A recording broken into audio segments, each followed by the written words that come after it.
It is Saturday, August 13th, 2022. And this is Justin. I don't know if I should say my last name. Should we introduce ourselves? I mean, I guess we should. I mean, it's probably a good idea. That's usually what they do. I'm Connor. Hello. I would like to know what's going on, but this motherfucker here is keeping the topic list a secret from me. There aren't a lot of topics. I have one, two, three, four, five-ish. Well, then you should probably explain to everyone what this podcast thing, whatever it is about. We were gonna do horror, right? Yeah. Okay. So we decided to do a podcast on horror since we're both gigantic fans on it. How about you also introduce more about yourself? Jesus Christ. You want my social security number? Alright, Uh, for it.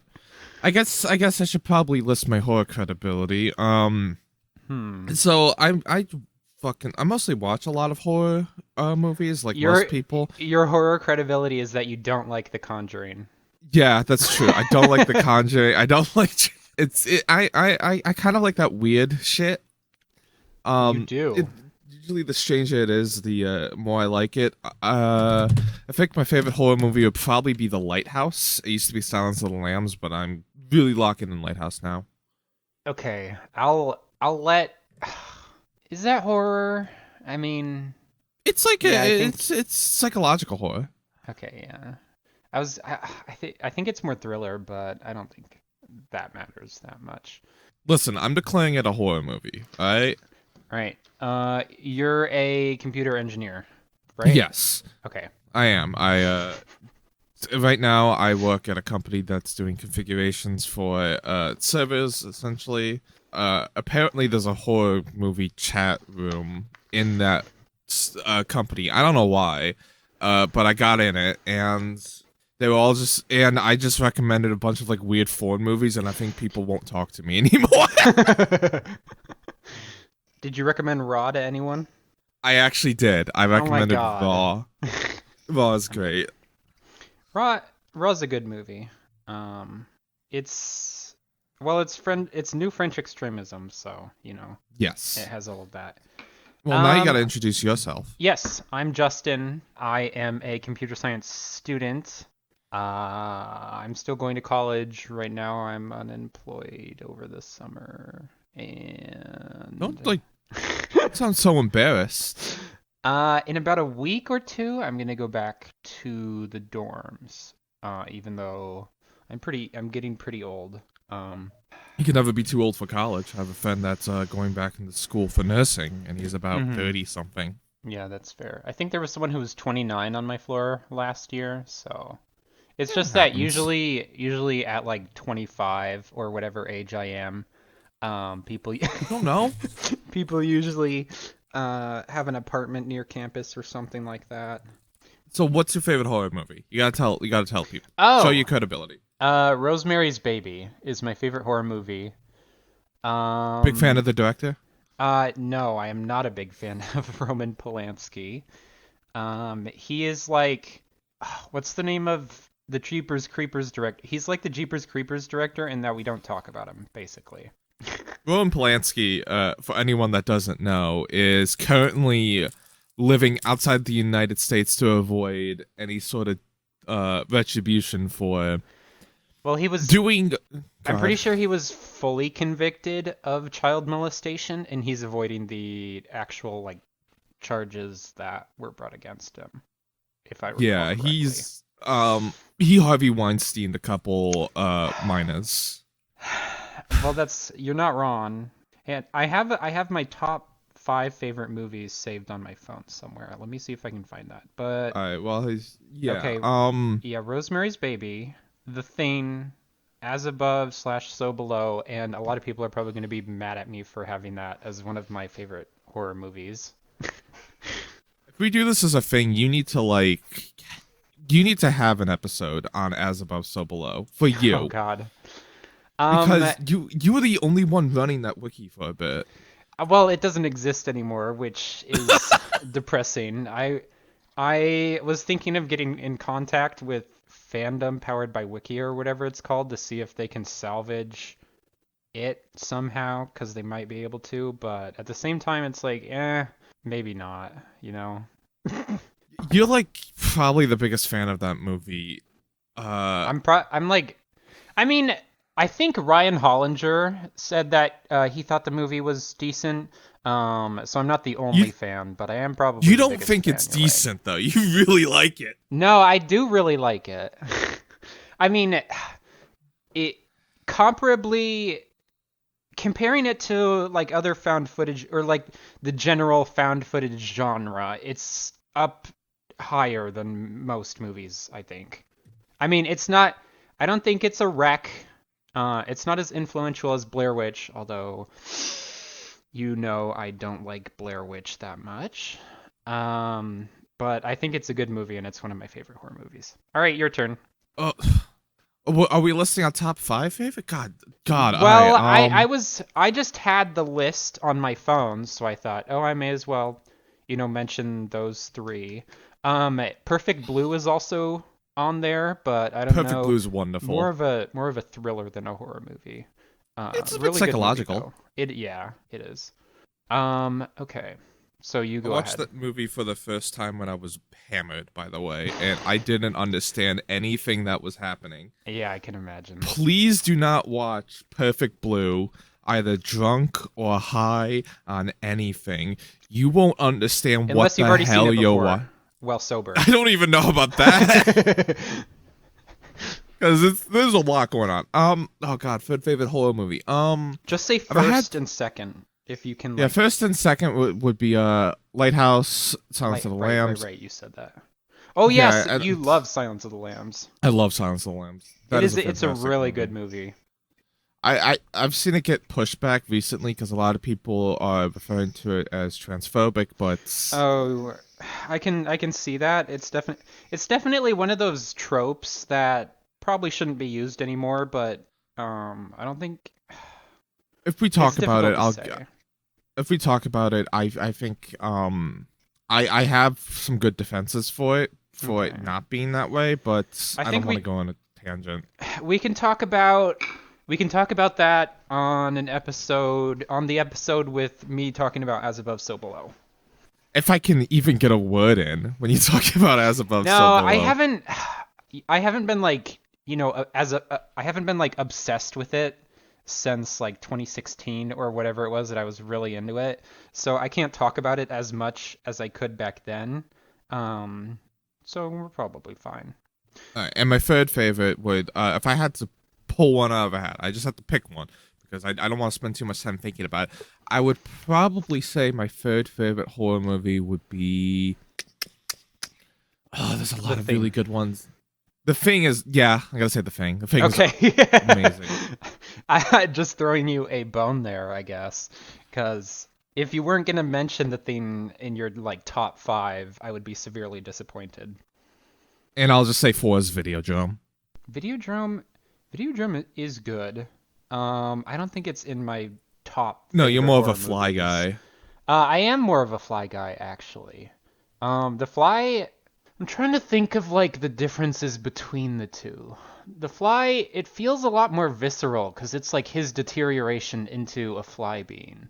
Whereas Videodrome, it's It's a lot like, more abstract. yeah, it's not really about him. I mean, it kind of is about him deteriorating, like getting obsessed with television, but It it's not it's a like The movie about Fly. it's a movie about a central concept or a theme where the main character you can kind of like associate with him, but he He's like doesn't. pushed into the current of the Videodrome. Yeah. Moreover, like at Whereas in The Fly, Jeff Goldblum is the entire The Fly. The Fly is like watching someone that you know and love get sick and slowly die. Videodrome, it's Yeah. just you're watching someone watch Alex Jones and slowly slowly Oh my start to believe god. him. You know. Okay. I So I have the topic list right here. I okay. wrote it down on a piece of paper.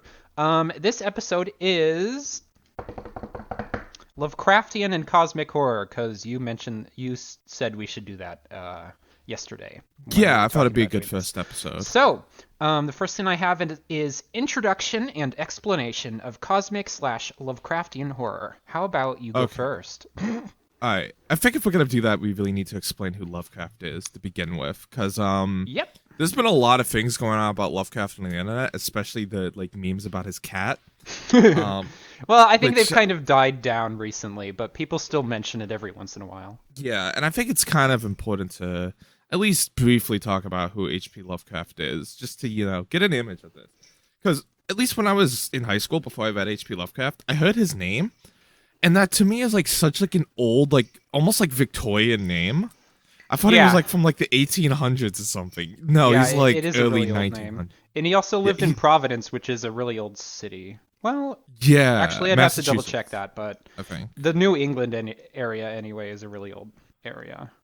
Oh yeah, and you hear his name, and you just think he's like a really old guy, which is interesting because he has a very like old writing style. But, Mm-hmm. but no, early 1900s. Yep, 1920s, 1930s. That's when he wrote most of his material. Yeah. He died in I think 1937, 1938. I thought it was the Maybe 40s. I thought he it might made have it been to like early 45 or 40s. something. I will quickly look it up actually, since we both have computers. You do that. But H.P. Lovecraft was born in New Oh, England. you were right. March 15th, 1937. So he did not Boom. make it to the 40s. Uh, Wait, where did anyway, you say he H.P. was born? I said Massachusetts. Oh, okay, yeah. I thought you said England, but no. No, God, no.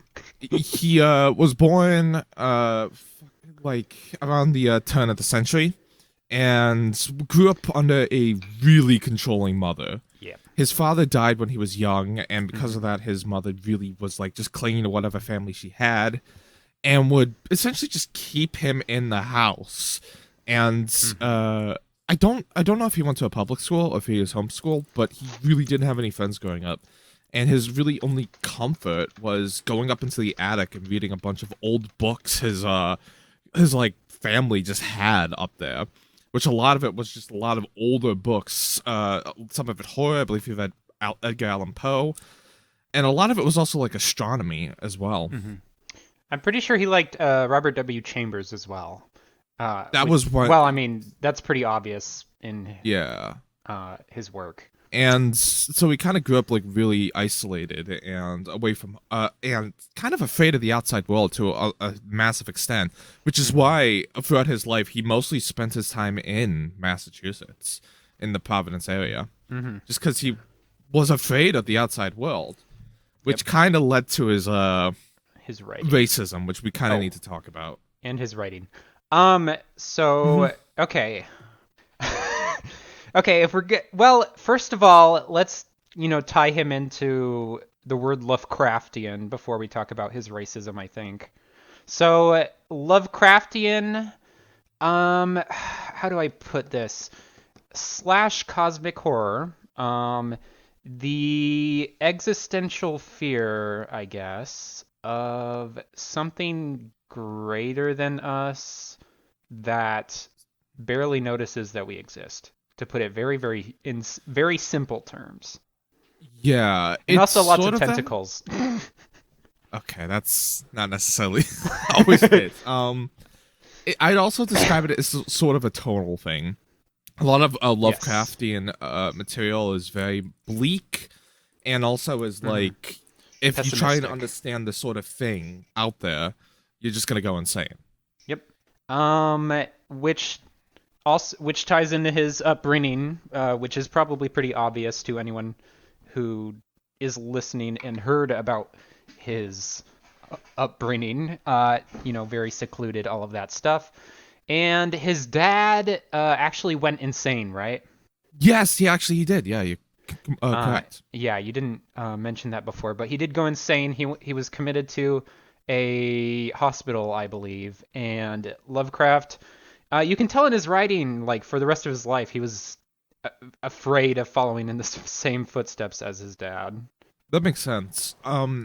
It should also be noted that like a lot of his work was inspired by that like fear of the outside world, but also it was inspired by a ton and that fear of like insanity. But a lot of it was also just inspired by just like sadly, a fear of like not knowing yourself, which you see Yes. in Shadow over Innsmouth and Yes. the Shadow Out of Time, Yes.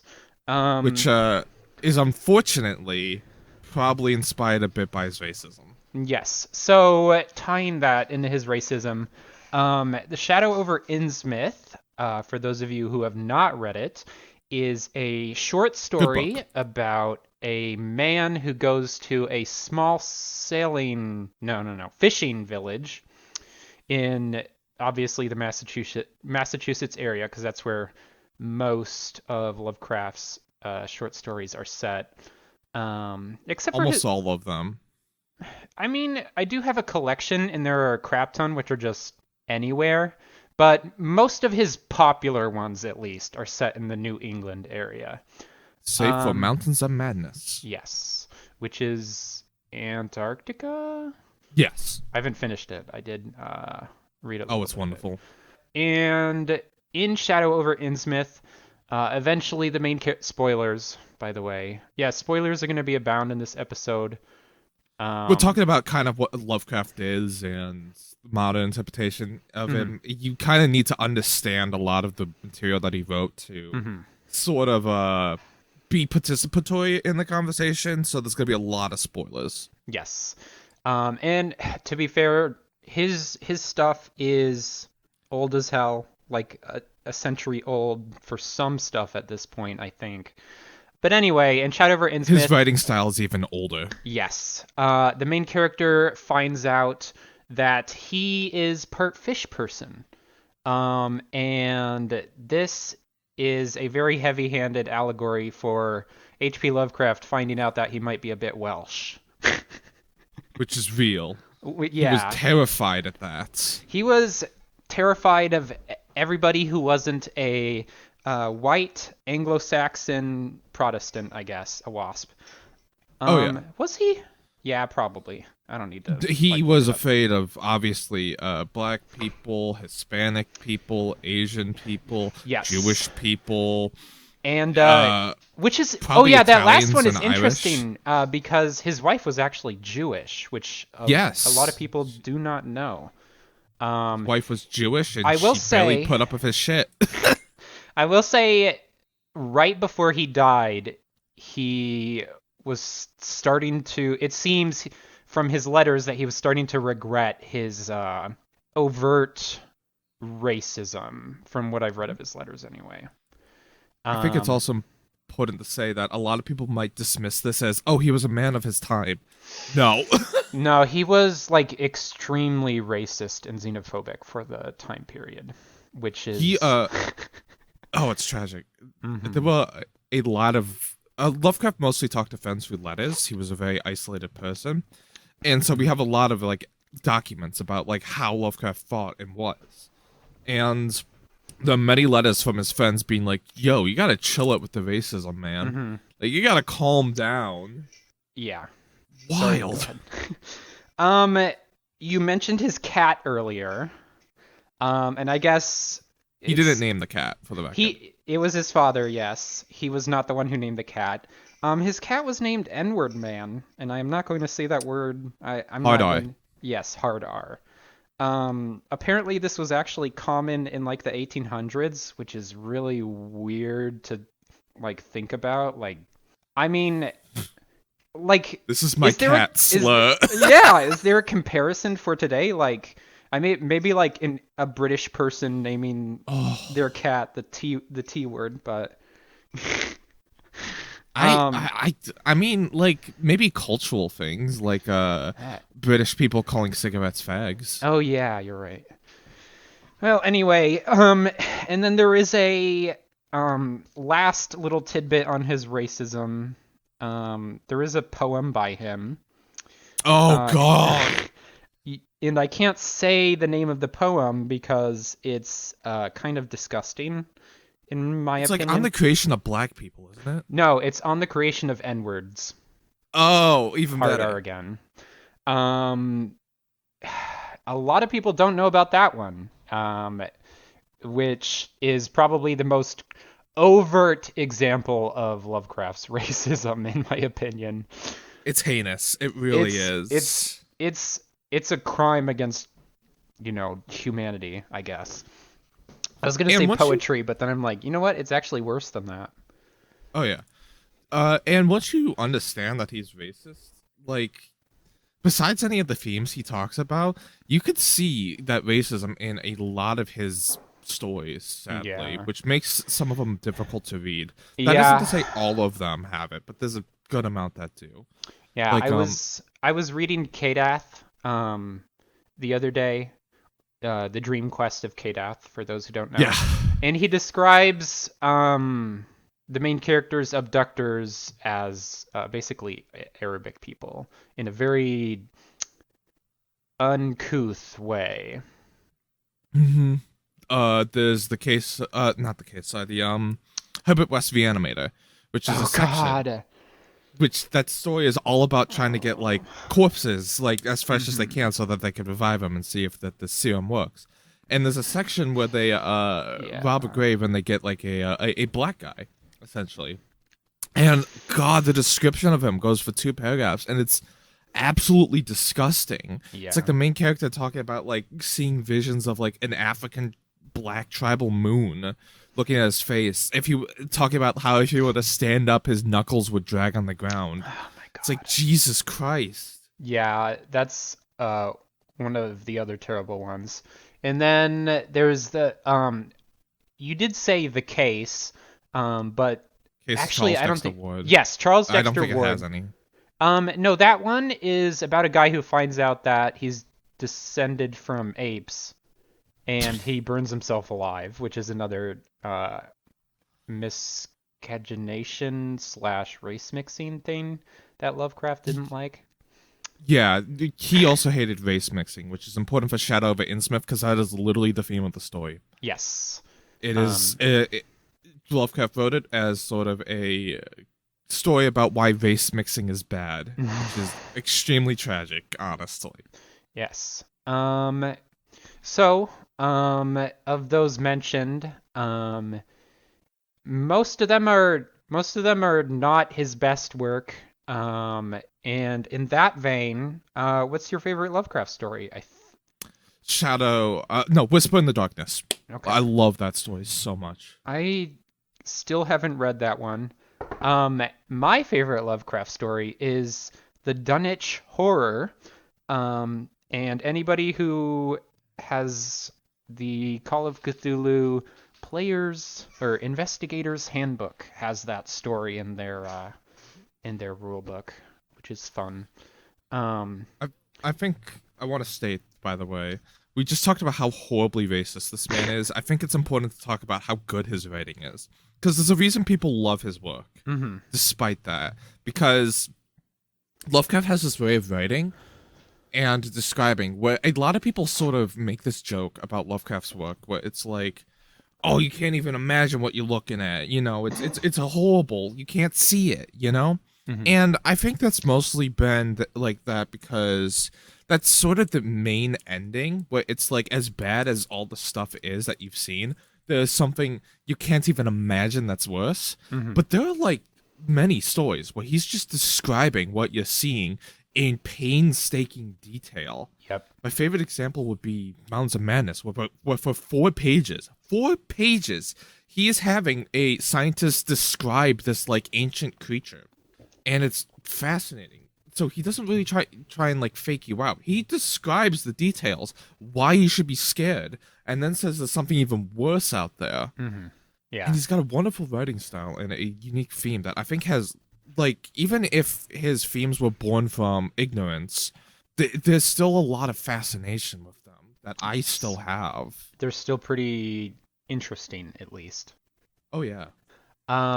So, Whisper in Darkness. What is that one about?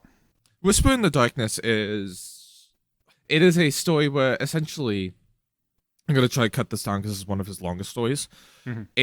A skeptic about a lot of the weirder things that are being seen, I believe, in the New England forests, is essentially having a exchange of letters with a professor that is living in like a remote like cabin in the forest, and he's just describing the weird things that he's hearing in the forest. Mhm. And as the letters go on and on, the occurrences that are happening outside his house keep getting more and more violent, closer. There become sections where he's like getting guard dogs, and he's like buying them regularly for his house, Oh. and then he'll wake up the next day and they're all found dead. And like it Mm-hmm. just keeps getting worse and worse and worse until eventually it gets to this point where like this distinguished professor is like just writing like essentially just what looks like internet speak, just like Mm-hmm. scrawled language, half finished words, and you really get the impression that this guy is at his wit's end. And then the next letter the guy gets is just in perfect English, extremely calm, just saying, "Hey, man, I was wrong. Guys in the woods are chill. Why don't you come over and see them?" And the next 10 pages, I'm going to say, is the main character going to meet them. And I'm not going to describe the ending, but it's such a masterful use of tension, in my Mm-hmm. opinion. Um, Now the Dunwich Horror, and yes, there is a W, but it is pronounced Dunwich, is It's just about my favorite Elder God, a yes, Yog-Sothoth. which we need to talk about. Do we? I'm just kidding. It is about, oh my gosh, it's about a few different things. A professor, it's been a while since I read it. A professor who deals with the child of an elder entity who threatens Dunwich. Wilbur Not, Whately. yes.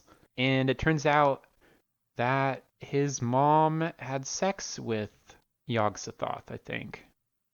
Yes, Yog-Sothoth. Well, it was more like Yog-Sothoth raped her. Oof. Yeah. I That mean, one, let's not pretend it was anything other than yeah. that. It wasn't. Uh, Yeah. it is one of my favorites. It's one of Lovecraft's more, I don't want to say positive, I do want to say optimistic at least, because the main characters defeat the entity that's coming into this world.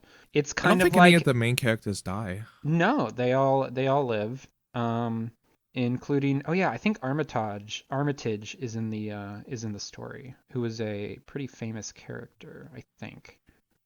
Professor Armitage. But yeah, And I think Miskatonic University is mentioned. yes, it Um, is. The Necronomicon is mentioned. yep. Um, it's basically a Call of Cthulhu scenario, which is why it's in the investigator's handbook. With all of the characters investigating the weird things going on and then figuring out how to stop the entity, basically. And if we're gonna talk about his fiction, Mm-hmm. well, Lovecraft has wrote a ton of short stories. Really, Mm-hmm. he's only written one what I would consider an actual book, which is Mountains of Madness. Um. Kadath is a novella, Oh, technically. is it? Yeah, Okay. it's like I want to say 100 pages long. I can double check the book Okay. that I have.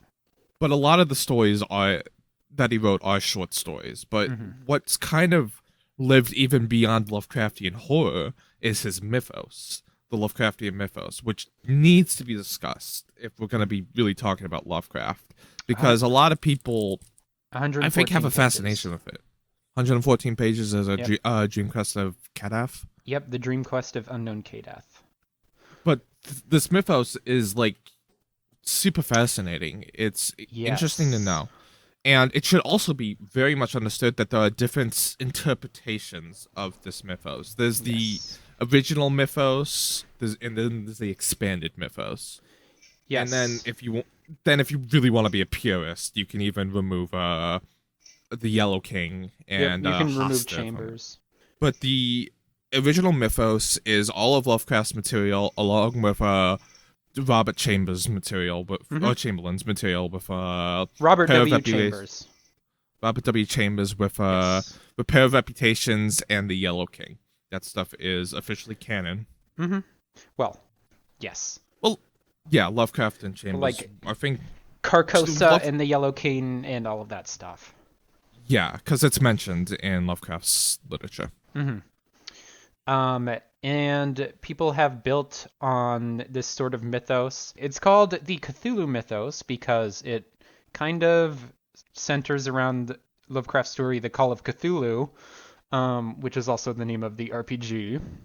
And Call of Cthulhu is about an old god that is dead and sleeping under the sea, basically. And he's beginning to wake up.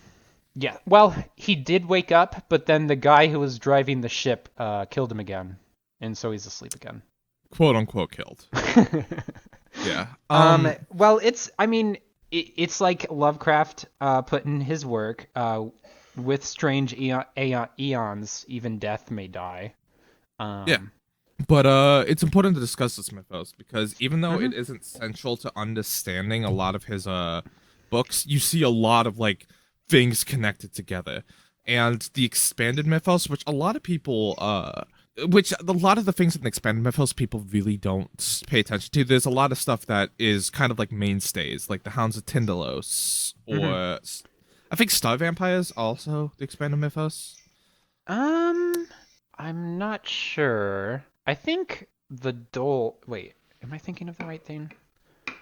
Uh, Point is that there's a lot of stuff that was added on later to these oops. stories, which if you want to consider that part of the mythos, or if you want to like have a conversation about that, I have no issue with that. But we are going to be discussing the original mythos as it Mhm. stands, Yes. and the original mythos is not just like all these elder gods and all these monsters and stuff. It's also all these locations and places. Yes, like Miskatonic Carcosa. University, Carcosa, the Necronomicon, the Dimension, Mad Prophet. Innsmouth, all of those places. Oh yeah, Arkham Asylum. Antarctica. I guess, yeah. Well, no, Arkham Asylum is Batman. Don't. Arkham is uh There's an asylum in Arkham that is there mentioned. yes, it is an asylum in Arkham, and that's where that Batman Arkham Asylum comes from, Yes. for those who don't know. But Arkham is a college town in Massachusetts that is a fictional creation by H.P. Lovecraft. Um, it As is holds Miskatonic Miskatonic University. University. Yep. And it has a few short stories set there, as well as a few of his characters who live there. Um, It's even mentioned like in the background of some of his stories that just have nothing to do with it. Is there anything else that we should say about? I well, we got to talk about the Necronomicon. Oh yeah. So the Necronomicon is an invention by Lovecraft, um, not like the King in Yellow or the Hounds. It is by him. It is the Book of the Dead, is what it's referred to, but it's not the Book of the Dead, which is an Egyptian thing. You're confusing people. Yeah. But anyway, it is a book. It is written by a mad Arab man in the Long time ago. I don't remember. long time Yeah. ago, yes. And it has all the information about all of the gods and the creatures and everything else that exists in the universe that humans do not know about, generally speaking. It's kind of like a wiki for all the horrible shit in the universe. Mm-hmm. Like he went mad either knowing this or figuring it out or Mm-hmm. whatever, and it's usually brought up as like like a source of like all these rituals that will either summon the this entity or like banish it, and it'll also be this like source of just like understanding what the hell they're dealing with. It Mm-hmm. also is important because in a lot of the stories, it will refer to like a sort of symbol or something. A common symbol that I think is in a lot of his stories, I don't remember how many, is the elder sign, Yes, which is the Elder Sign. detailed. And It's like it's well, to describe the Elder Sign, yeah. um, I don't know if Lovecraft ever described it, but generally it's seen as like a kind of star that where the tips are a little bent to the sides. and there's an eye in the middle, I believe. Oh yes, you're right. Yep. And it's like sort of like a warding symbol against the elder gods. And the mythos creatures. And so this Necronomicon is sort of an encyclopedia for all this shit, essentially.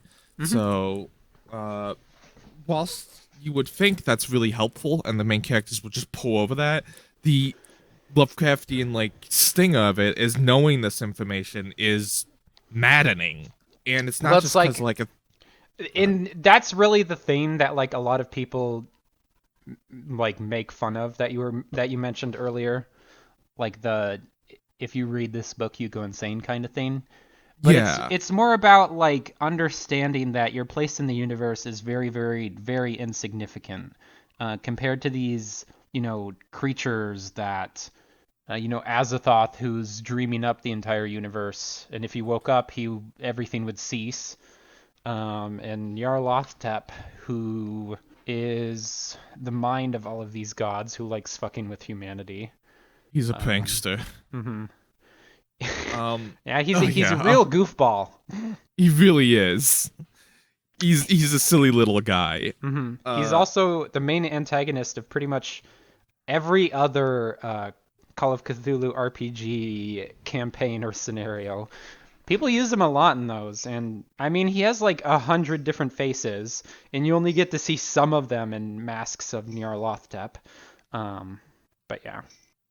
Yeah, but so also part of the insanity is just like this information and he can't fucking tell anyone about it.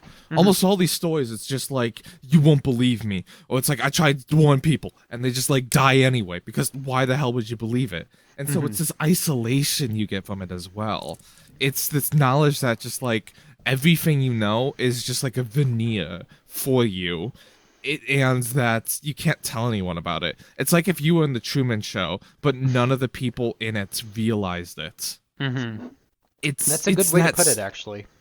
Thank you. It's just like undersells everything that you ever knew and loved. And I think getting a bit off topic here, I think a lot of more modern Lovecraftian horror kind of misses that, but, Right.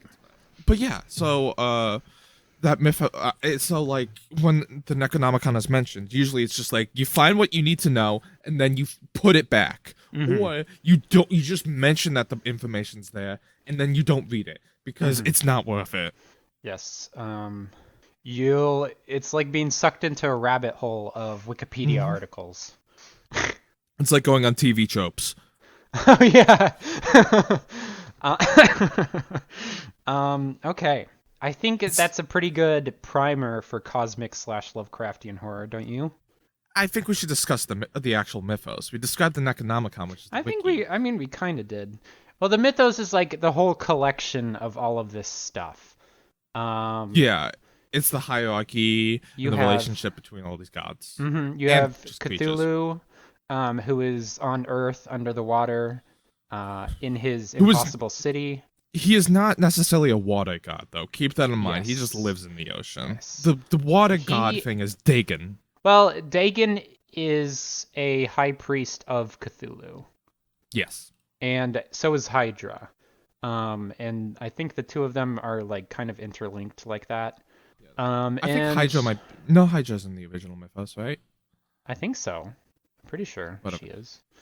It gets confusing. Yeah. They're like ascended deep ones, and deep ones are the octopus people that live under the water. Fish people. It's not octopus. Yeah, fish people. They are the main antagonists of Shadow of Innsmouth. Yes. They're the metaphor for race mixing that Lovecraft came up with. And then there's also Dagon's army. There is? No, it is Dagon's army. Oh, right. Okay. Yeah, that... Interesting. So, you have all these, like, inner gods type of things, like, Yog-Sothoth, who is sort of like this... He's the key in the gate. Yeah, Yog-Sothoth is both the gate to, like, usher forth all these elder gods, and because of that, Yog-Sothoth is also kind of all-knowing as well. He's, like, the god of wizards, isn't it? Or sorcerers? The father of sorcerers. Father of sorcerers. What is referred to in several things. Yeah, and his physical form is really weird. I've heard him described as his bubbliness Yes. because he's just kind of like a bunch of weird orbs. He's very strange. He's He's my not, favorite. and unlike pretty much every other mythos creature, he's not portrayed really as malevolent, I think, in my opinion. He raped a woman at the beginning of Dunwich Horror. That's open to interpretation, I think. Yoxafoff I describe as a schemer. He's the one making plans. Uh-huh. Then there's So, Nyarlathotep, who yes. is the very powerful creature, but he kind of just goofs with humanity. Hmm. Um, He's the manifestation of the minds of all of the other gods, he usually is how takes a he's human described. form. Yes, he has hundreds of different forms that he uses. There's there's the black man, which is, There's the Arab man, which is, hmm and then there's non-canonical material, in which he takes form. There's the pharaoh in masks that he is. Oh, there's point is, yeah, he's used a yeah, lot. he is, and he's kind of used a lot because he's the one that most directly affects humanity. Hmm. He doesn't. I don't think there's any stories from Lovecraft where Nyarlathotep is necessarily creating a big ritual or something to summon people, but he's just kind of like sowing deceit as Hmm. well as just kind of bringing people to madness by itself. In the Yes. story, Nyarlathotep, it's described that when he like enters towns, everyone in the town just like is like beset with fitful sleep and nightmares and that sort of thing, and just like an air of malaise around the place, Hmm. just because he's in the town. And Um, in Kadath, he kind of takes a central role later on because he tries to stop Randolph Carter from finding Kadath, who is the main character, and he's trying to find this mythical city where the human gods reside. yeah, and it's just very he because of that I kind of think of him as a prankster or a goofball where he just likes Hmm. fucking with people because he's not like making all these grand plans necessarily. Hmm. Then there's and on the same level of all these like other gods, there's also Shub-Niggurath, Hmm. who is kind of is Lovecraft's version of a fertility goddess, and it's as disgusting as you think it is. She's She lives. the goat with 1,000 young. Mm-hmm. She lives on the planet Yugoth, which is essentially Pluto. Pluto, right? Yeah. Yeah, and just breeds a fuck ton of creatures. And I don't know too much about Shub-Niggurath. The only story I know with her mentioned is A Whisper in the Darkness. Hmm. But Fertility God gives you the idea you want to know. And it's Hmm. not exactly, something you're going to see like DeviantArt images of. Shub-Niggurath Well, is like I'm sure there is, but like Shub-Niggurath is like a bunch of mounds of flesh. It's not a yes. pleasant image. I don't want to imagine, No. doing She's anything like like, that. I think the way they, whatever. Yeah, She's Shub-Niggurath portrayed is. pretty interestingly in the RPG. And then there's Cthulhu, which everyone knows. Yeah, Cthulhu's kind we of like, mentioned Cthulhu and yeah, Dagon and which Hydra and the Deep Ones. Dagon and Hydra and the Deep Ones are a tier lower than those, though. Those I Yes. believe Yeah, you're are right. You're right. inner gods or something like that. They're kind of like the servants of the outer gods. They kind of exist to do the bidding of them. That isn't Hmm. to say that they don't act independently. Dagon had an entire war with the Elder Things, but it's understood that they are like the tier below. The Right. highest tier, for the record, is Azathoth, Yes. also called the Demon Sultan, Hmm. or the Blind Idiot God. Hmm. Azathoth is so large, and Azathoth is essentially like an entire galaxy sleeping. And Yes. if Azathoth were to He's wake up, it's like, uh-oh. well, everything would cease. But that includes Gnarly and Cthulhu and all of those guys. So, Apparently, yeah, so he's they at the want him to center of stay the asleep. universe. There are a bunch of idiot dancers who are keeping him asleep so that the universe continues, I guess, or for reasons of their own. Mhm. It's not like they care that much about the universe. Um, and then, you know, Carcosa and the King in Yellow are kind of separate from all of that. He's Yeah. like a different thing. And in the Chambers stories, he's referred to as both Carcosa and the King in Yellow. So it's both a place and a god kind of a thing. Yeah. The King in Yellow is the kind of like king of Carcosa, which is a Hmm. doomed city, I Also, believe, that and he's also known as Hastur, I think. has Hastur. to. Hastur? Yeah. I don't know. He can be summoned with a specific play called the King in Yellow, Hmm. and he will take you to Carcosa, which is where they live. And I don't know too much about Carcosa and Hastur, sadly, Hmm. so I can't really talk about that too much. But yeah, they're kind of like an independent enemy.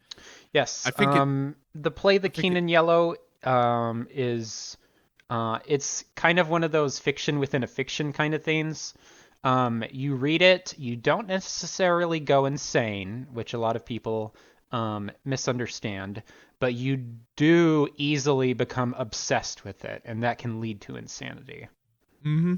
Like You will in find yourself going through doors that weren't there before, and mhm. you'll end up in Carcosa eventually.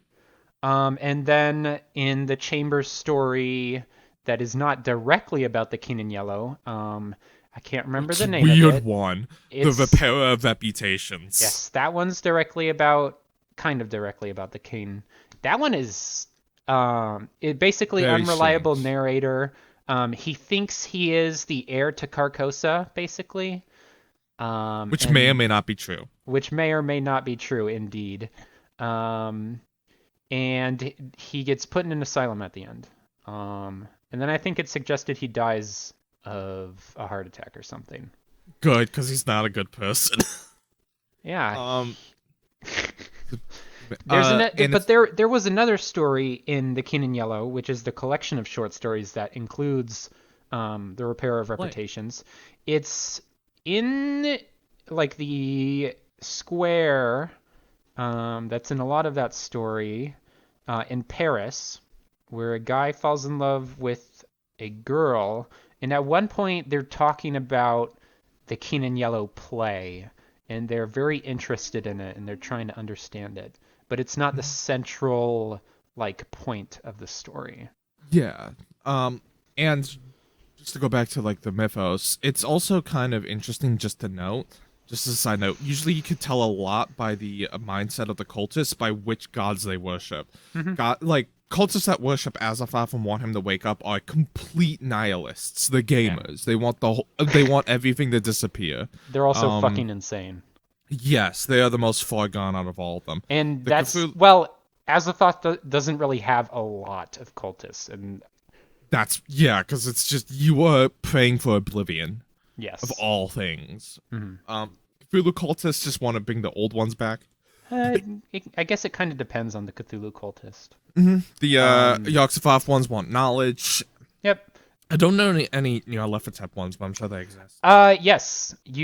Well, I know of the RPG ones, because in Masks of Nyarlathotep, which I've mentioned several times, for those that don't know, Masks of Nyarlathotep is a campaign, Call of Cthulhu RPG campaign.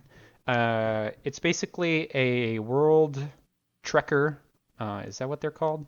Yeah, sure. A world exploring kind of campaign where you see a bunch of different cults of Nyarlathotep. One of them is the pharaoh that I mentioned. I'm not familiar with much of the others. I am familiar with one, but I can't tell Connor about it because he's in a campaign of mine that has to do with them a little bit. Actually, I think he. Well, anyway. Yeah. Anyway, point is that's just a little detail. And then there's also a bunch of creatures that either exist as just like creatures for the elder gods or just outside of the mythos. Like elder Mhm. things, which exist outside of the mythos but are like precursors to humanity. The Mhm. ancient race of the Yith, which exist outside of humanity as well. The Not it's pronounced weird, but it's Yith. Do not search Yiff. Do not do that. Alright. the Or Migo. do. depending on who you are. The Anyway, Migo, you're absolutely yes. right. The fungi from They, Yuggoth is their other name, right? yep. There's a ton of creatures. Oh, there's the young of Shub-Niggurath. There's a Yep. ton of creatures like that that And either have the an they're association deal. they're called Dark Yun. Yes, they are. There's a ton of creatures that either associate with the mythos or just exist outside of it that you could Mm-hmm. consider part of the Cthulhu mythos in general, because that they are just referenced like in Mm-hmm. other stories, or they just like exist within like this whole lore. We've mentioned the Hounds of Tyndalos a few times. I don't think we've explained them, but the Hounds of They're part of the Tyndalos, extended mythos. yeah, they're part of the extended universe of the Cthulhu mythos, much like Marvel's extended universe or whatever Exactly I'm like thinking Marvel's of. extended universe. They are hounds, basically. I mean, they're portrayed as hounds often, but I don't know if they're specifically described as them. But they exist in the angles of time, and so they can travel wherever they want through time. And if you get a glimpse of them, they're going to come and eat you, basically. They're kind of like the Time Wardens, from my understanding. Hmm. Anyway, Um, but that's a lot of information just there about like the mythos. Yeah, there are a lot of different creatures. If you get if you get the Call of Cthulhu, like you could get the Bestiary book, or you could just get the Keeper Rule book, and they mention a lot of them in there. And like, I know I keep coming back to the RPG, but it's like honestly the one of the main like collection of Cthulhu stuff It, it around. it's a good encyclopedia of knowledge as Yes. well.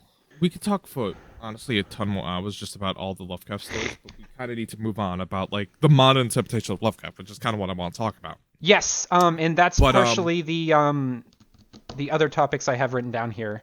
Is there anything uh, else to introduce it that you want to say? Because it's been an yes, hour.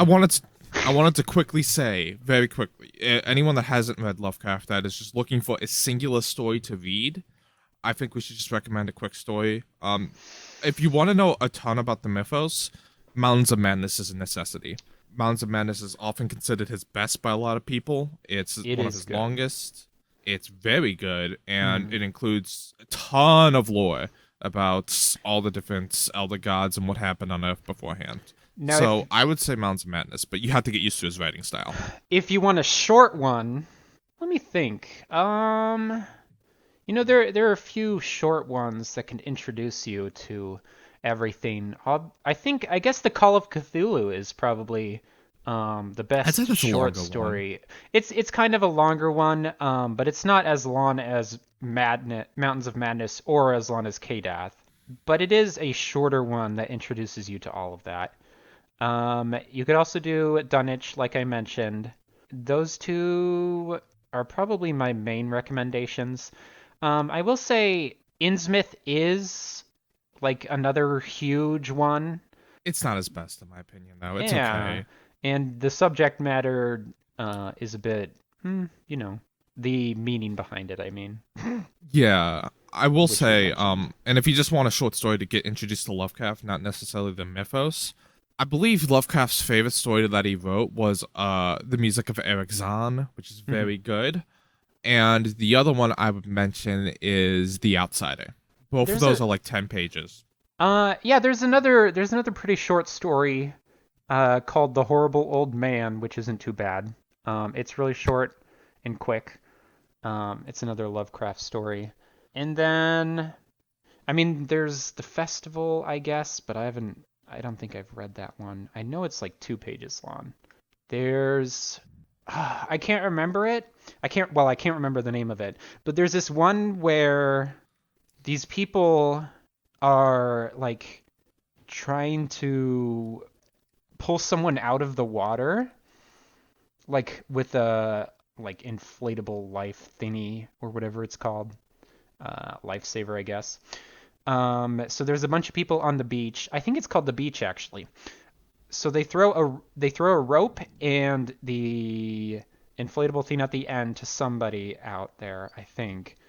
And a bunch of people are like holding on to the rope to try to get him in, and they're all like being pulled into the water, and they find that they can't let go of the rope, which is another good story. I think it's called The Beach, but I can't remember. I have no idea what the hell he's talking about, for the record. Okay. Anyway, so with that out of the way, the second topic I have here is the void, which is probably what Connor wanted to talk about. Yeah, so we're going to be talking about modern interpretations of Lovecraft, because Mhm. Lovecraft has kind of become like it's kind of become like something that a lot of people use as like a label to describe the stuff, but I don't know if a lot of stories necessarily carry the heart of Lovecraft. Mhm. And as a kind co-host here mentioned, The Void is a movie that I enjoy a lot, that Mhm. I think nails Lovecraftian tones. So we should probably describe exactly what the fuck The Void is, because no one's Yes. seen this movie. It is a. Is it Canadian? I It think it was might be. it is a Canadian Yes. Kickstarter movie, Mhm. which you hear Kickstarter movie, you're like, oh no, oh god no, but it's very good. It It is a good is movie. okay, not very good, but it is good. It is good. I think it's very It's good. got a couple issues. It's got a couple. It does, but it's about a group of people who all are at the hospital for like different reasons, who get surrounded by a cult on the outside and weird things happening on the inside. To put it quickly. And spoilers ahead and abound because we're gonna actually be talking about it. Spoil the shit out of it. There are maybe six, seven, eight characters, I Yep. think. Small cast. Very small Uh, cast. Almost a single location movie. There's a couple shots outside the hospital, but for the Hmm. most part, it is in that damn hospital. Yep. There's And the very beginning, which is set, or which we quickly see a farmhouse that's burning down, I think, if I recall yes, correctly. And then at the very, very end, we see a unknown planet that two of the main characters have found themselves on, sort of. well, we don't know exactly what it is. To be fair. Yeah, Spoilers, spoilers. I did say spoilers, so if they're still listening, they've agreed to the Whatever. spoilers. But the void, I think, the void essentially just starts off as just like a kind of simple thing. Where it's just like, oh, let's bring this guy to a hospital, and then all of a sudden, unexplainable things start happening at the hospital. Like there's the nurse that keeps talking about how like his skin doesn't fit, and she's like peeling off his skin, which is disgusting, by the way. And then God, and then like they shoot her and kill her, but then like you realize why her skin wasn't fitting with a really, really nice creature design that you get to see.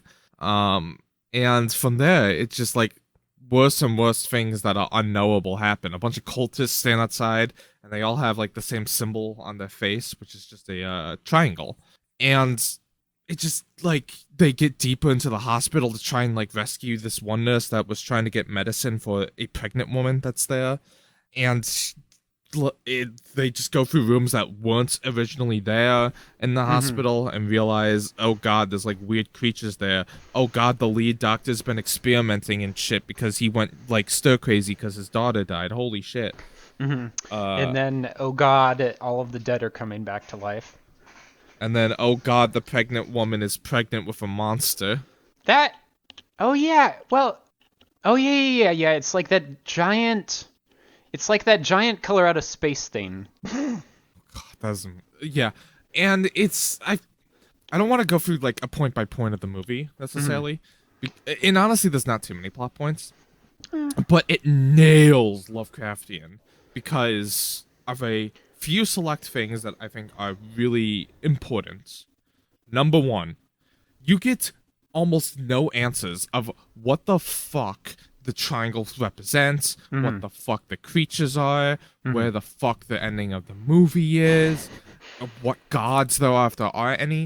anything that would give you like an understanding of exactly the events that happens beyond literally what happens, you don't get.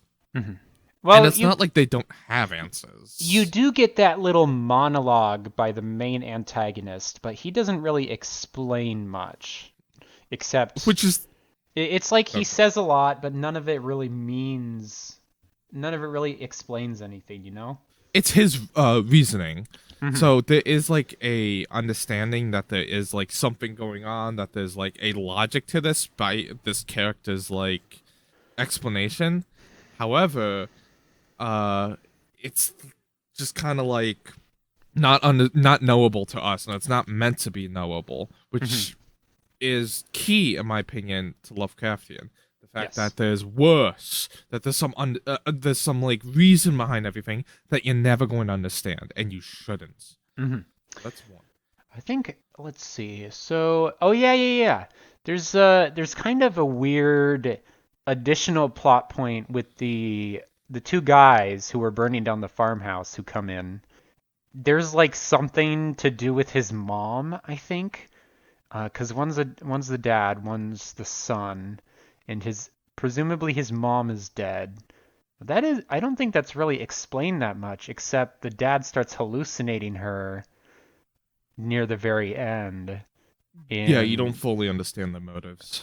yeah, that's another kind of weird thing that happened in the movie. For the And record, I have no issue with. mhm. And then the sheriff, who is kind of the main character, and his wife. Those are the two who end up on the bizarre alien planet, presumably. They, in like the very end of the movie, they're seen on there looking at a giant pyramid. We don't really know what the hell that's all with, because they presumably died. Well, actually, we saw the sheriff go into the triangle portal thingy, Yes. and we saw his wife die. So she's supposed to be dead, and he we don't know, I guess. Yeah, like we don't, that's the thing. A lot of it we don't know, and it's not to say that like there's nothing understand about this movie, because once again, there's like a lot of physical creatures that you can actually see that are fucking up people around the movie. You get to see some Mhm. gory ass deaths, not Ugh. like torture porn type of stuff, but you know, you see someone's head get caved in. It's pretty good. I recommend it.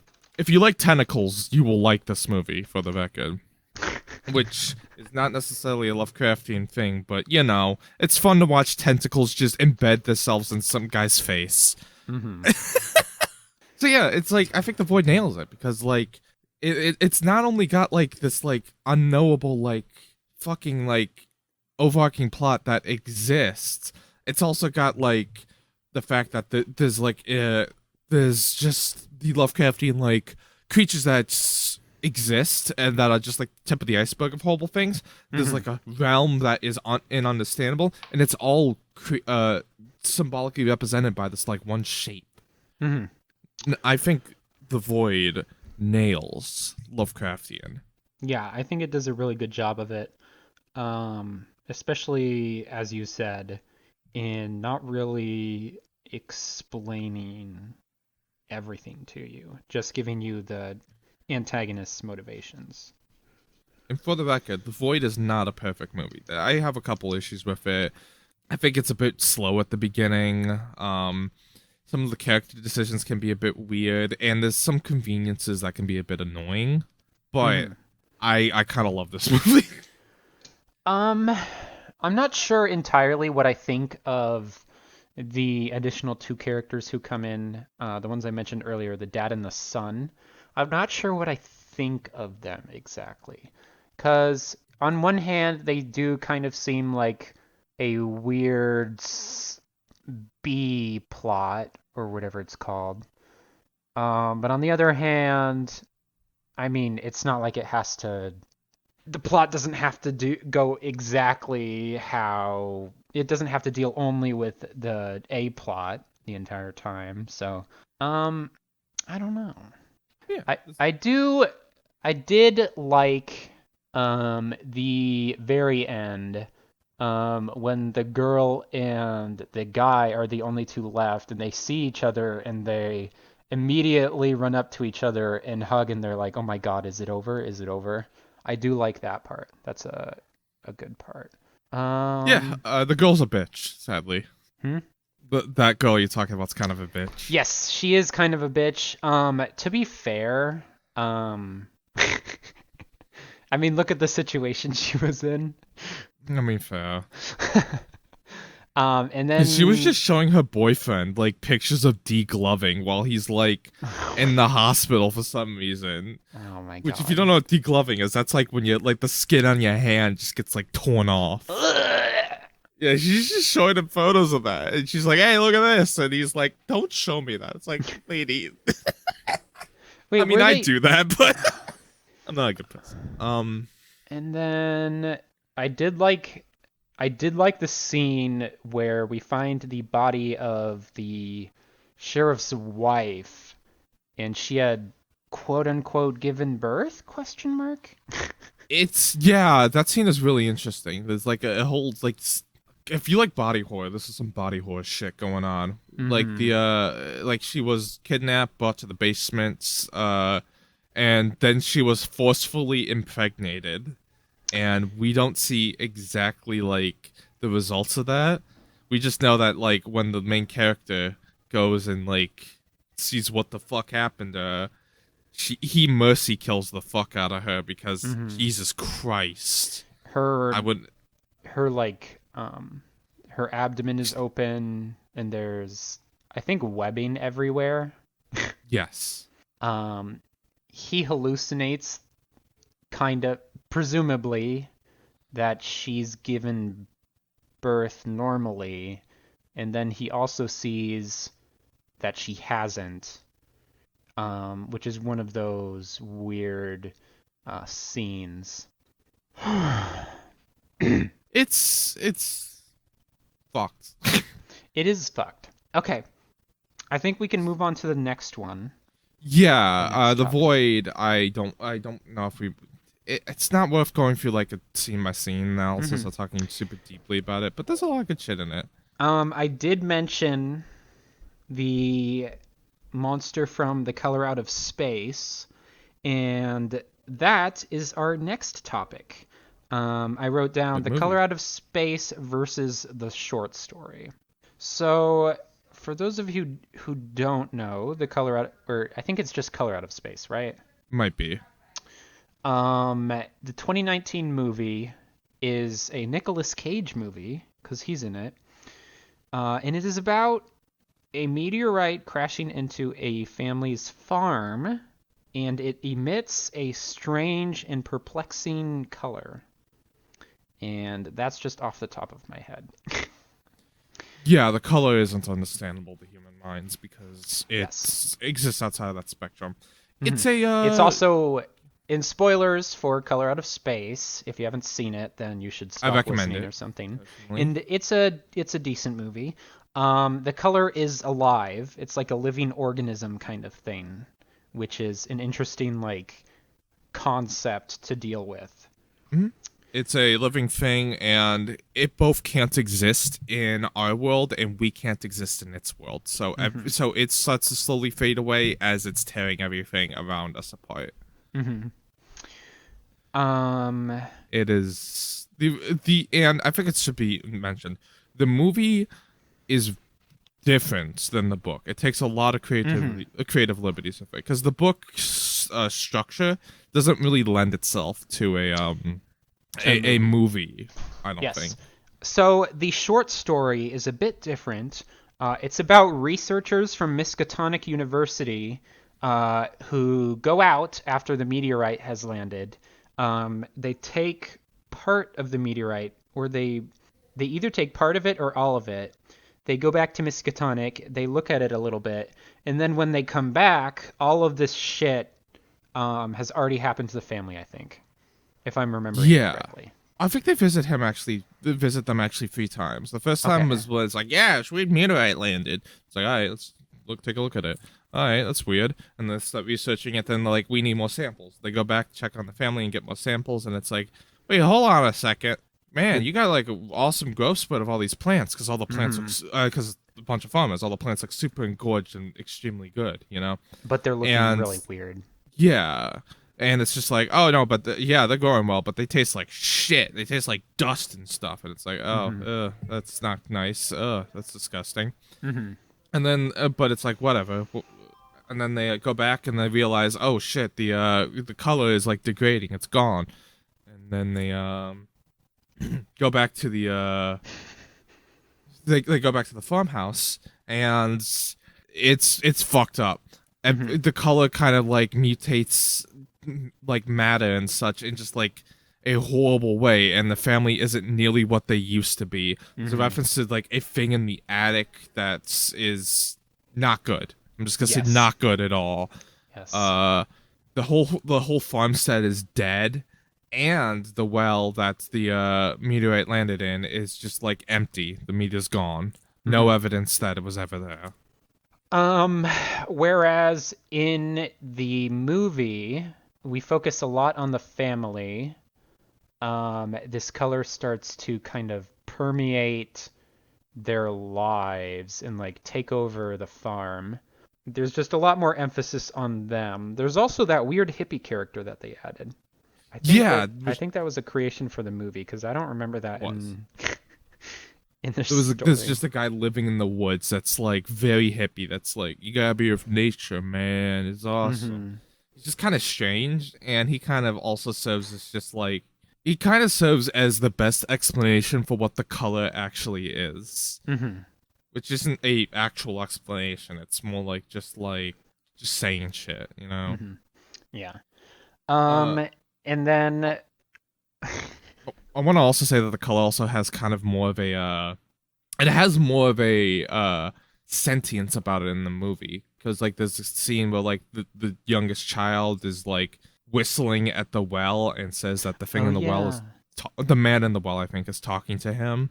And then there's also just like a lot of occurrences where like you see like the like pink mist or fog or whatever the energy of the of Mm-hmm. the color just kind of like going to an area and just like fucking up the things. Like there's the scene of the movie, in my opinion, is when they go to investigate the alpacas, which are screaming. They have alpacas for some reason. I'm assuming Nicolas Cage had something to do with it, because Nicolas Cage is in this movie, Mm-hmm. and they focus a lot on those alpacas, which is funny. I'm not gonna lie, I really It enjoy is. that. Yeah. But they go to the and the alpacas are just like, if you've seen The Thing and you remember like the dog creature where all the dogs are melted God. together, it's that but the alpacas, and it's Mm-hmm. disgusting. It really Yeah. is disgusting. And then you Um. see like the pink mist or energy start to like leave the farm and chase after like the older two siblings.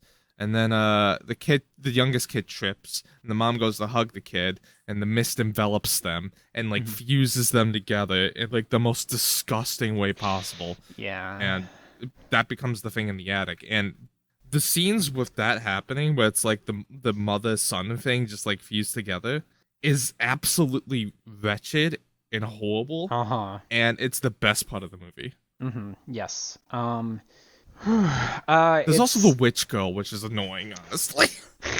yes, the teenage girl who's a part of the family. She brings out the Necronom. Well, she brings out a book called the Necronomicon at one point, and she tries to do a spell, and she like cuts like a star or something. She cuts a few things into her body, I think. Um, It kind of looks like the thing from Berserk, the sigil sacrifice. Oh yeah, and then I just remembered, the dog ends up at the bottom of the well, and he's like He's all puddle of yeah, dog. he's like a puddle, but he's still like alive.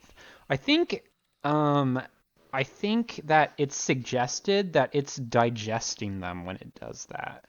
It's not clear, Mm-hmm. um, which is good. It shouldn't be clear. We shouldn't know what the fuck is happening. The witch girl is really annoying to me, in my opinion, though, because it's just like there was nothing like that in the fucking book, and it's such a No. tonal change from everything else. It's just like we just have this one like wicked character. And it's like, I'm not against like women that want to be witches. That's what my girlfriend is like, but it's just like it's just very strange in the context of this movie.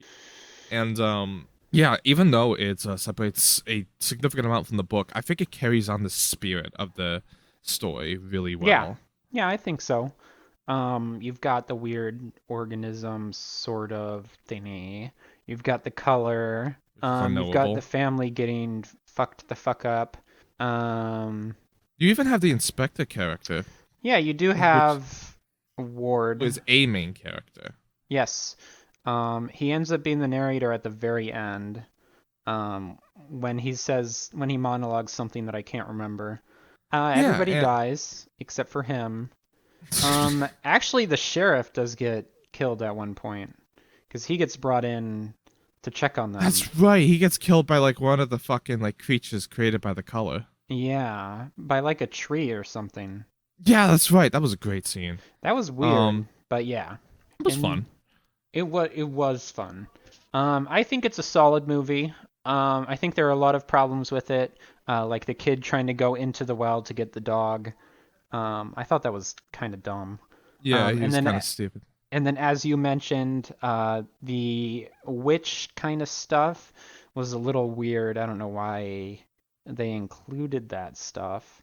Uh, Nick Cage is good in the movie, but like halfway through the movie, he just starts developing an accent, and it's like, what's happening here?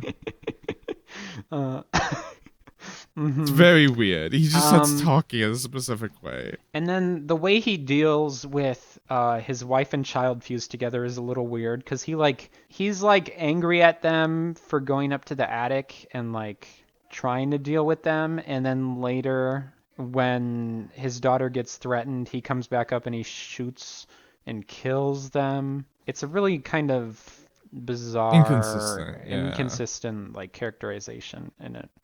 Does Ward does he see the very end when the girl gets turned into the color and they just disappear into the sky?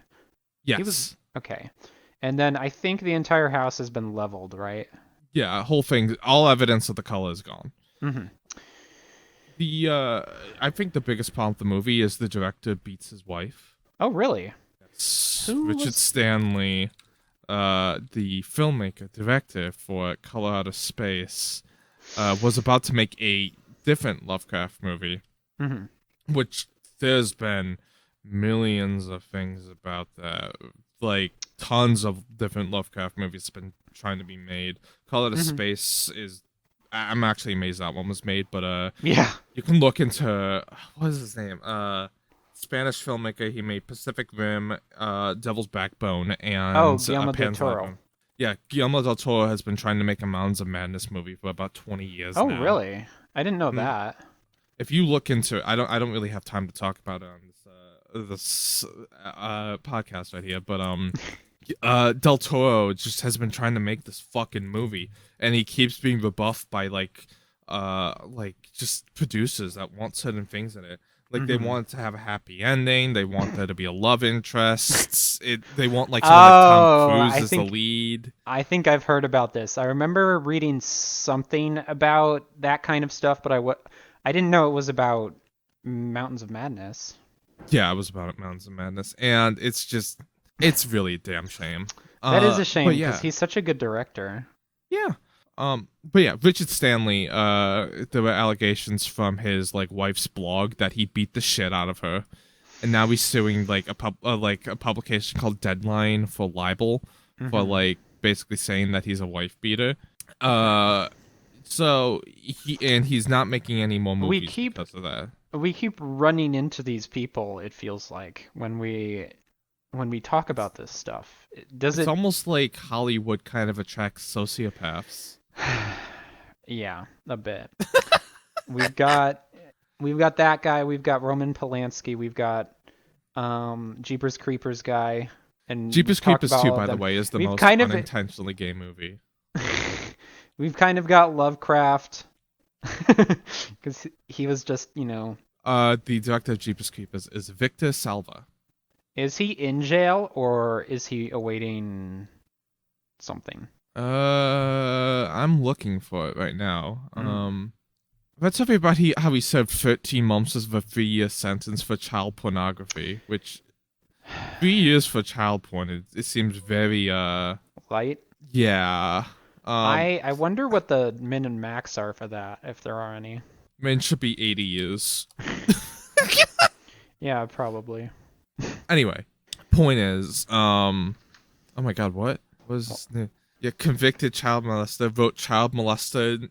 He wrote child molestation into Jeepers Creepers 3. Oh, he What the did? hell's wrong with this man? Oh, I still haven't seen Jeepers Creepers 3. That's because it's not out. It's not real. Oh, It hasn't it's been not made. out yet. Oh, okay. No, it's not I being thought made anymore. I thought I it don't did think. release recently. Hold on, Jeepers Creepers. Oh, it was? This has got to be like direct to DVD. Yeah, what I've never year? heard of this in my life. Was it 2022 or 2021? Jeepers Creepers is not Lovecraftian. We're just kind of like Yeah, fucking no, being it's goobers not. here. Well, I mean, the creature, you could kind of make the argument that... No. I mean, it would fit in the mythos, don't you think? No. I mean, not like the weird shit that they do with it, but like the You general... need something overarching to make it work. Mm-hmm. But I think what would be interesting, Yes. just to round out the last part of this podcast. Well, we I talked about two mean, movies. I still have 2 more topics to talk about. All right, let's rush through them quickly then. Hit me. Okay, so the next one is Lovecraftian video games, specifically the original Call of Cthulhu Dark Corners of the Earth and the new Call of Cthulhu game. Oh, damn. I have a lot to say about Dark Corners of the Earth. But I'm just going to say there's a lot of videos you could watch about it. I don't agree with all of them, but it is a buggy mess of a fucking video game. That's the most important thing. Okay, but it is a it's like ironically a great game. It's extremely flawed. It's friggin' hilarious in what they do with the Lovecraftian lore. But it is a shit ton of fun, and it's funny as hell, especially with J. Edgar Hoover being there and Oh my God. the FBI raiding the place with the that Shuggoth. one creature, the Shuggoth in there. Oh my god. And then at the very end when J. Edgar Hoover is like, "No, don't kill yourself." Yeah, I think Call of Cthulhu Dark Corners of the Earth is one of the best Lovecraftian games ever made. There's a ton of issues, like it becomes a first-person There are a shooter at the ton end. of issues with it. It's yeah. buggy as fuck. Mm-hmm. The voice acting is not exactly what I'd call stellar. It's like the Resident Evil voice acting. It's not that bad, but it's not good. But I kind of adore it because the section at the beginning with Innsmouth is perfect. Yes, the Innsmouth part is really good. The chase scene or the chase sequence, I remember that being good. All of that's really good. The rest of it, I don't hate the rest of it. It's just funny, mostly. Yeah, and and I think when you go into it, first of all, understand that once you get a gun, it's downhill from there. It's a steady downward thing. And you might not even be able to get to that point because of all the bugs. Mm-hmm. I recommend, personally, the Dark Corners of the Earth unofficial patcher, or I forgot what it's called exactly, because it lets you edit a bunch of values to make sure that you can, like, if you need to, you can edit the FOV, increase your movement speed, and it just fixes a shit ton of bugs. I recommend that over the GOG copy, which says that they have, or the Golo Games copy, which says that they fixed all the bugs. Because I watched a review by Mandalore Gaming, who used that copy, and he said the AI was broken as shit. And when I played the game, the AI was not that broken as shit. So they rebroke it. I'm assuming it was just one of those things where it's like either it works fine for them, but on this computer it's just broken because this game is an Amazon rainforest of bugs. Yeah. Well, it is from what, 2004? And it's an old fucking game. And it was rushed out because Bethesda was killing them. Oh, it's from it's Bethesda published? Yeah. I did not know that. Yeah. That explains a lot. It really does. But yeah, I would recommend playing it. Two things to note. I would recommend pirating it. But hey, you can own a copy if you want to. It's $5 on Steam. That's fair. So, I mean, it's understand that it gets downhill as soon as you get a gun, and also Hmm. understand that it is not based at all on the story Call of Cthulhu. No, it's not. It's they picked the name because everyone knows the name Cthulhu, and the story Call of Cthulhu is Lovecraft's most popular story. Hmm. In my opinion, it is a mix of The Shadow over Innsmouth and The Shadow Out of Time with Hmm. a sprinkling of Mountains of Madness. Hmm. Um, so like the whole twist at the end where it turns out that he spent some time with an alien race. Was that with the deep Spoiler. ones or with the yeah, spoiler. Was that with the deep ones or with the Yith? Yif. Okay, that was with the Yith cuz for some reason when I was watching someone play it, I thought it was the deep ones. It was the Yif.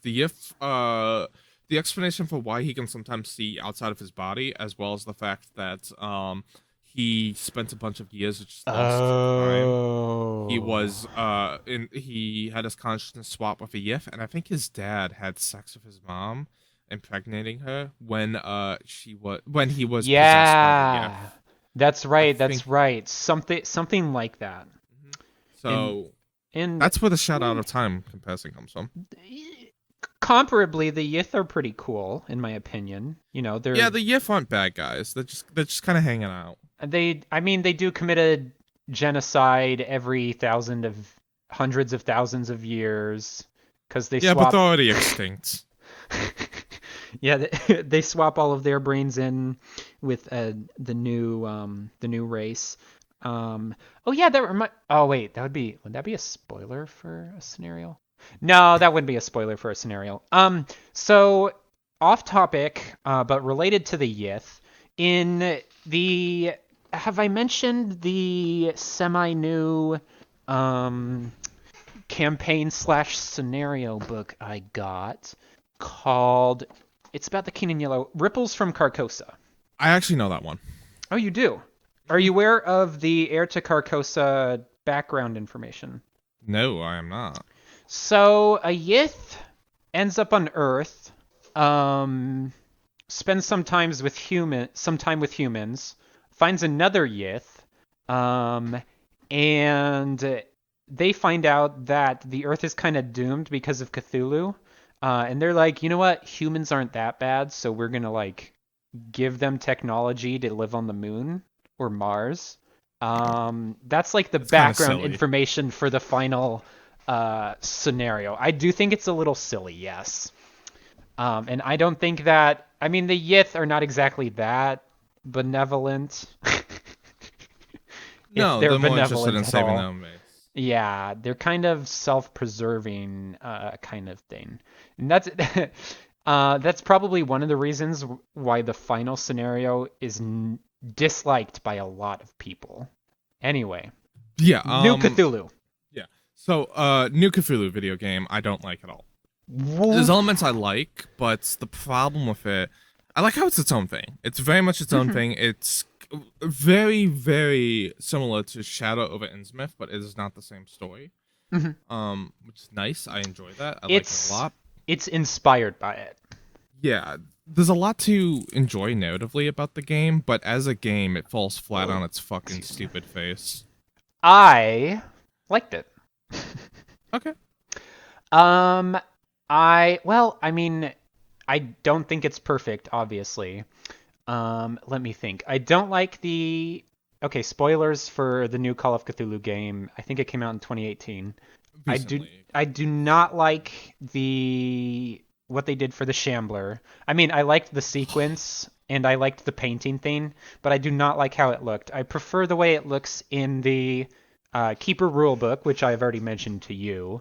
It's like a fuzzier insect-like thing, whereas in the game it's this generic rake-like creature.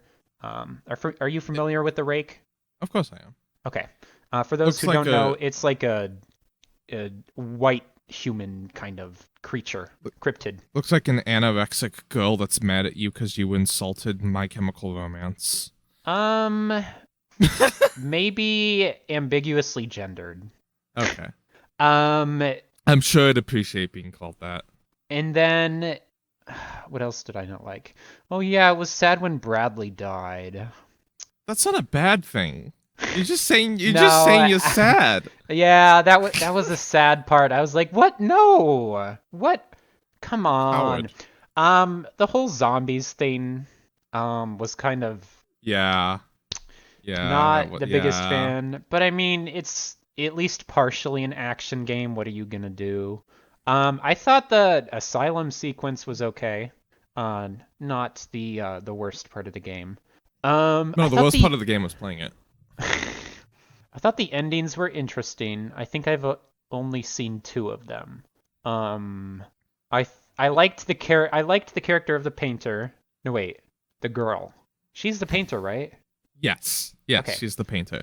I did like the character of the painter. I'm not sure about Professor Armitage or whoever that guy is. Professor Stupid. Yeah, he's fine. It's so there you go. You got two different opinions out of the exact opposite on Call of Cthulhu. Now you should know whether to get it. Don't worry. Um, the I would skill suggest system was not. It didn't really come into play that often. that's a shame. So yeah, fucking You just want to move on from this topic. I do. I don't want to. I don't have much to say about it. Okay. But I will say, the both stories do a good job of Lovecraftian horror. I don't like Call of Cthulhu, but I would call it Lovecraftian. hmm Yeah, I think I get what you mean. They could have done a I lot want better though. to round this out. I wanted to talk about real quickly, if you don't have Yes. any more topics. No, I have I one more. Oh, what's let's hit that then. Okay. Your favorite RPG scenario so far that you've played?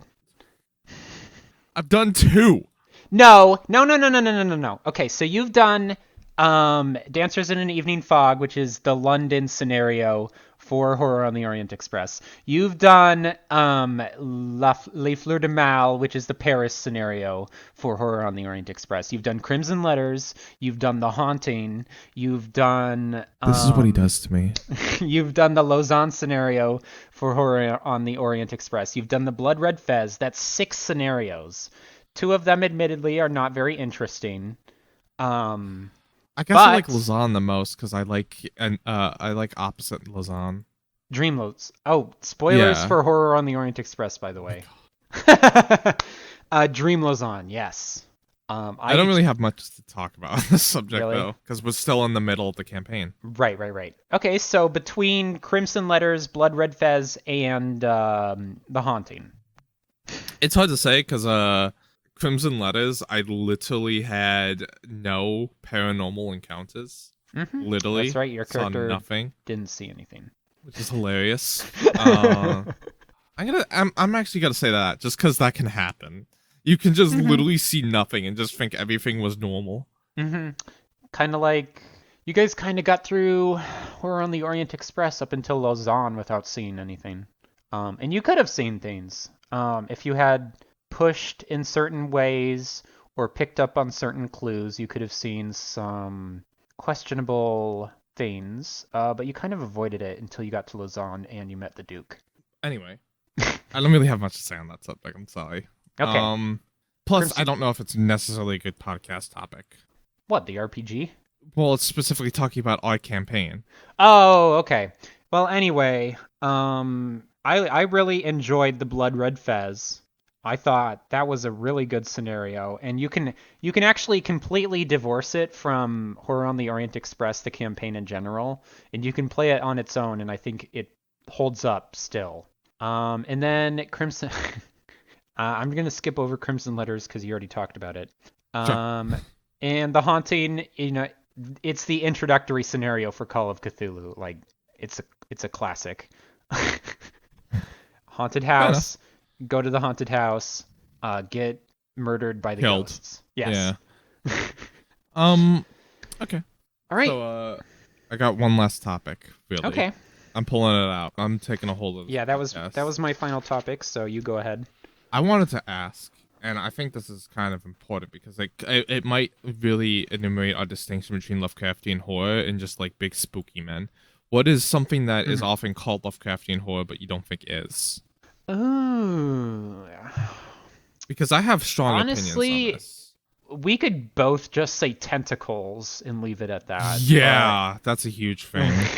The whole Cthulhu aesthetic of tentacles, and I mean, you could argue that there's a bit of actual Lovecraftianness to the mind flayers of D&D, but they're mostly a pretty straightforward race Yeah. when it comes down to it.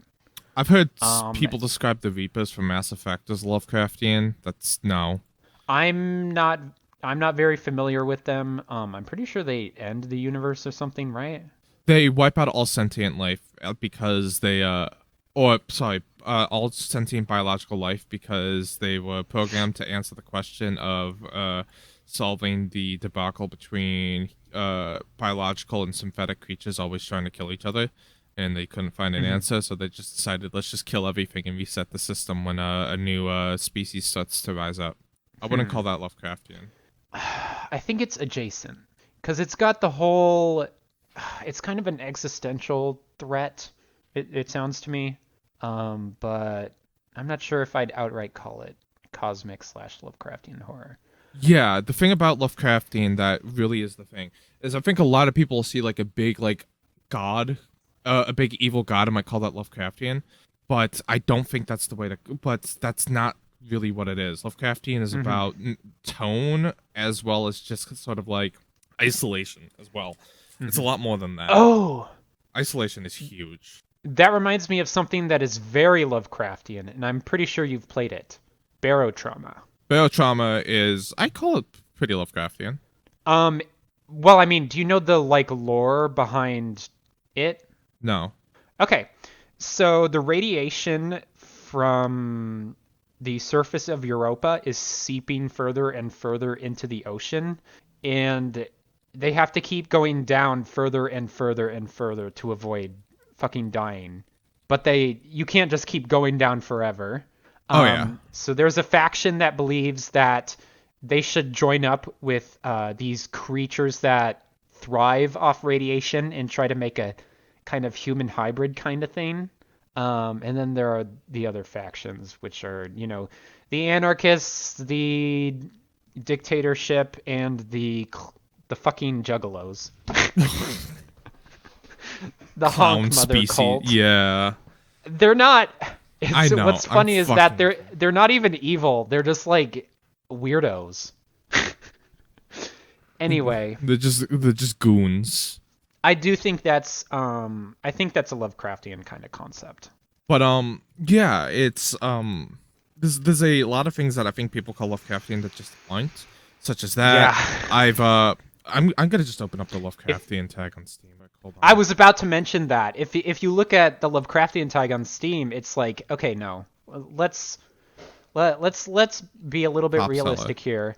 I wonder if Lovecraft's Untold Stories is on there, because that is not Lovecraftian at all. Probably. Just going through like the top games, Darkest Dungeon is 100% Lovecraftian. That Okay, is yeah. probably the best Lovecraftian game you can play. Yep, honestly. it is tagged. Lovecraft's Untold Stories is tagged with Lovecraftian, which, okay, it's in the name, sure, but the game is a shooter where you shoot all of the creatures from the Cthulhu mythos. It's not Lovecraft. That's not Lovecraftian, to be quite frank. Yeah, there's also Remnant, which is not Lovecraftian. There's Labyrinth, Have which not- Justin and I played, and it's not Oh, Lovecraftian. no, that's just generic horror. There's Dusk, which is not Lovecraftian. There's Not Lobotomy familiar. Corporation, which is kind of SCP based, which I would not. I don't know. This might be I wouldn't- controversial, but I would not call the SCP universe Lovecraftian. There are Lovecraftian SCPs, but the universe itself is generally not Lovecraftian. And the reason I say that, because I think a lot of people are going to get pushback on that, is not because of the big unknowable gods thing, because that is 100% there. It's more the tone. The SCP tone is very, very, very professional, and it's very That's true. clinical. Lovecraft was clinical in describing a lot of the creatures, but the tones of the stories was also like hopelessness and isolation. I think there's a couple SCPs that you consider Lovecraftian, but generally no. Cultist Simulator is wonderful. We need to do an episode just on Cultist yeah. Simulator, for the record. Honestly, I would agree to that. And lastly, of the games I know on this list, Carrion is not Lovecraftian. I Oh wait, isn't that the one where You you play as the control big the thing? spookman. Yeah. Yeah, that's not Lovecraftian. If you You want know, you could Lovecraftian, call go ahead. yeah, Sorry. yeah, yeah. Go ahead. All right, I got. If you want Lovecraftian games that aren't Call of Cthulhu related, I would recommend Darkest Dungeon. I would Mm-hmm. recommend Cultist Simulator, and I would Mm-hmm. recommend Darkwood. Not Darkwood, sorry, Mm-hmm. World of Horror. World of Horror. World I'm of not familiar with that one. It is inspired by Junji Ito's Ooh. mangas, and it is about collecting information to stop an elder god from destroying the world. It is a Ooh, roguelite. It interesting. is wonderful. Um, so off the top of my head, I mentioned Barotrauma. I got this game called The Shrouded Isle recently. I have no Pretty idea good what the game. fuck that is. It's about you're the head of a cult on an island, and every month, at the end of every season, you have to sacrifice someone to appease your god, because it's the final year before Rapture finally comes. Oh, It's a bit Lovecraft. It's at least inspired by Lovecraft. go ahead. There's also the Blackout Club actually has like a whole bunch of these people who are like they're like kind of gods. It's really weird. They're called the Voices, and they each embody a different thing, and there's a whole cult underneath the town. Um, anyway. So yeah, Oh, and I was also gonna say pathologic. I It's don't. not I want to call it's not pathologic. outright horror. It's not outright horror, I don't think. But with some of the elements of pathologic, a little bit, I wouldn't I call think. pathologic Lovecraftian personally. Um, and just going through Lovecraftian movies, just really quickly recommending some that we Mm-hmm. didn't really talk about. In the Mouth of Madness, I adore that movie. Yep. Yep. Um, I would also say there's not a lot, honestly, in my opinion, that really There is nail not, no. that. I guess you could call Cabin in the Woods that, but I don't like Cabin in the Woods. Eh. That will get me That's yeah. killed, I I know, don't think that's. but I don't think it's a very good movie. I'll just say, yeah, I'll just leave it at that. Just only watch, only watch, uh, There is the animated Lovecraft movie, which has Mark Hamill as Professor Armitage in it. I don't know what the fuck that is. It's a children's movie. Also, Reanimator and From Oh Beyond yeah. are fun, but I would not consider them Lovecraftian because they are black Yeah. comedies. They are black comedies, and they are funny as hell. Reanimator Mm-hmm. specifically is hilarious. Mm-hmm. So yeah, I just wanted to bring that up, just so that we understand, that people understand the distinction we're making. Mm-hmm. And before we close this out, I just want to say one thing, because I now have a platform here to say my Uh dumb bullshit. Yeah.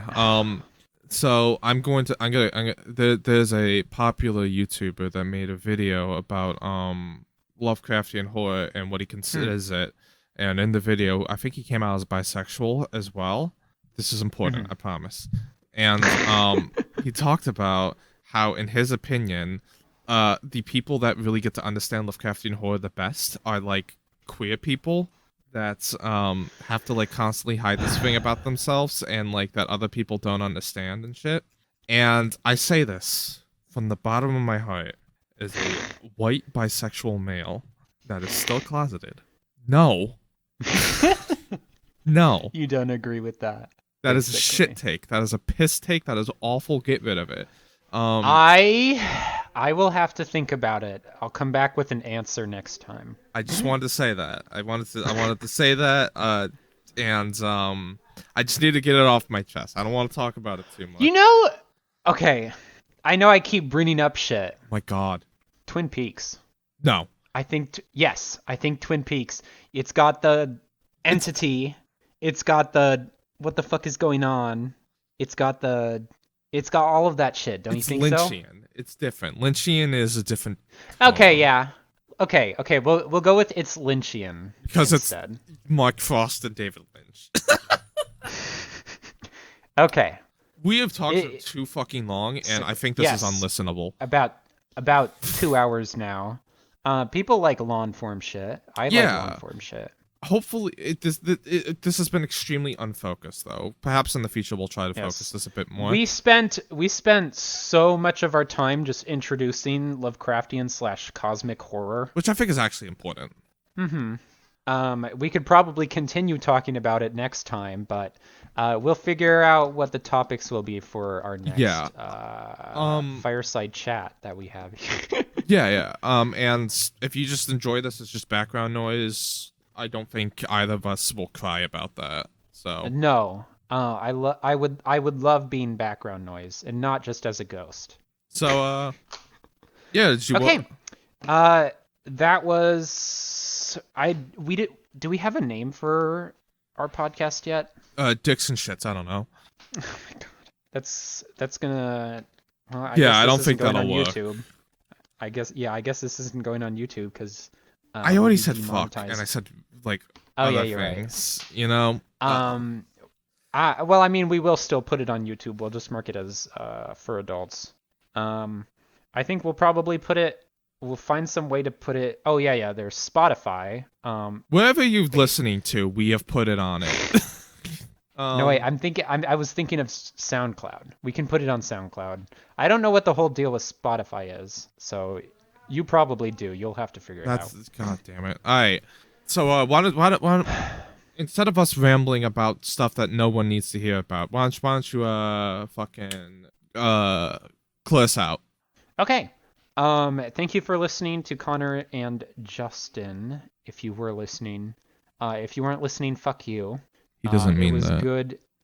It was good to speak about a topic that is near and dear to my heart, and I Yeah, and can't wait to do it next time. if you have any suggestions just for like improving this shit, let us know. I spent like an hour configuring my mic. I hope it sounds good. No, it does sound good. Okay, It sounds professional. good. I'm not sure how mine sounds though. All right, I think that's everything. Um, Goodbye, and now Connor, you say goodbye. Goodbye. I love you.